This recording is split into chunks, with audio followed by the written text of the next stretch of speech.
Well guys, I'm back for another Victoria 2 tutorial, and today's tutorial I'm going to explain how trade works, and also a little exploit that can help you your economy out a little bit better for a short-term pain.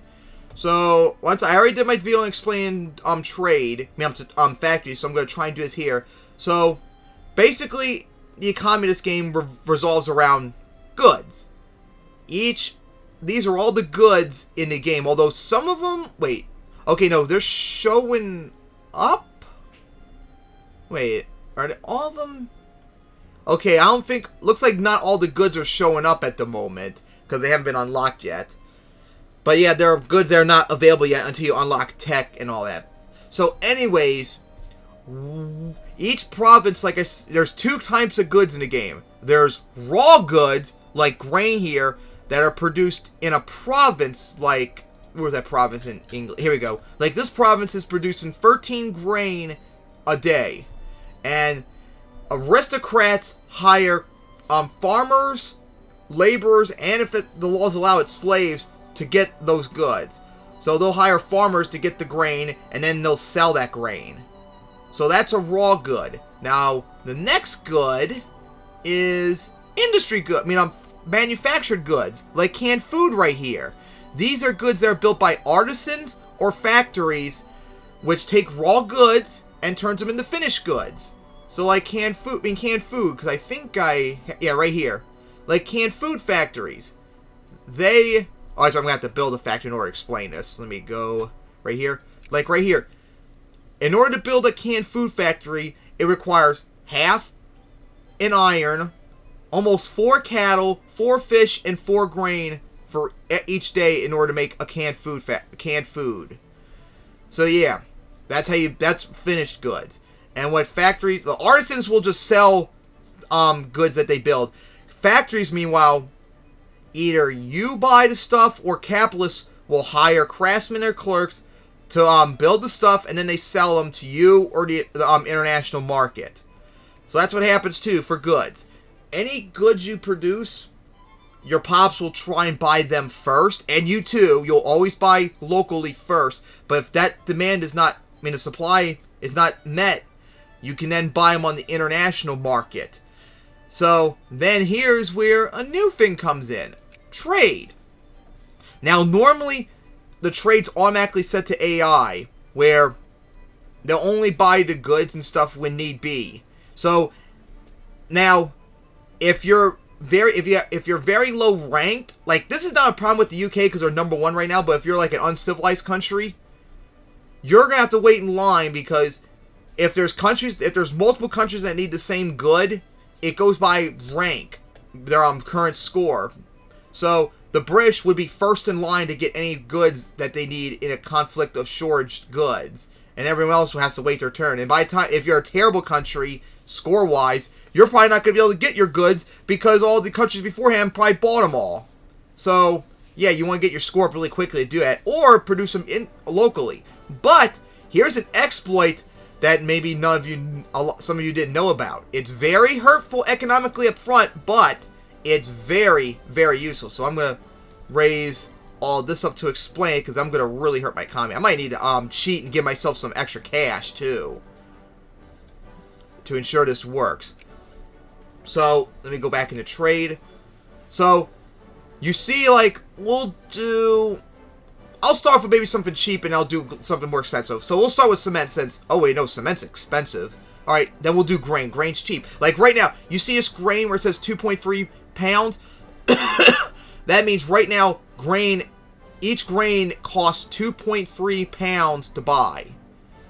So that's cheap to buy. So here's what you can do. You turn off automate trade, and then this maximum stockpile, because you stockpile goods. Now normally you don't stockpile goods when you set everything to automate, because it just buys what you need right then. So if you turn off automate trade and then set this stockpile to whatever number, you can go all the way up to 2,000. But at the start of the game, you might want to start with something like really small. Like, say I set this to 31 grain and hit confirm trade. The country will try and buy enough grain to meet the 31 stockpile I need. So I'm going to unpause. Let me set this to that. And there you go. See, just like that. I now have 31 grain in my stockpile. And now if I set all up to 2,000, and also watch my budget up here too. Okay, I already got all maxed out, so now I got 2,000 grain in my stockpile, and my economy didn't go up. I mean, my budget didn't change whatsoever because grain's so cheap that it doesn't affect me. Now let's try something more expensive like cement. Now cement's almost 16 pounds for each one. We'll try and go for 2,000. So now it's going to try and buy enough cement to get to 2,000. Now watch my budget. Okay, you see it went down a little bit. I was making like 4,600. Now I'm only making like 3,800. Because it's more expensive, I'm still overall making more money. Now you see, I'm building my stockpile right here. See, it's going up, up, up, up before it hits 2,000. There you go. Now it's capped. So I was losing money, but I still was making so much money, it didn't matter. Now, if you stop pop-ups, now we're going to go for the big one. The most expensive good in the game. This is the shit that you have to be careful about. Stuff like very expensive like steamer convoys. But for some countries, this actually helps. And I'm going to explain in a little bit. So now we're going to try and go all the way. Because I want to explain this to you. So as you watch up here, watch the budget. Is it... Oh, damn, it's actually not going down. Okay, then.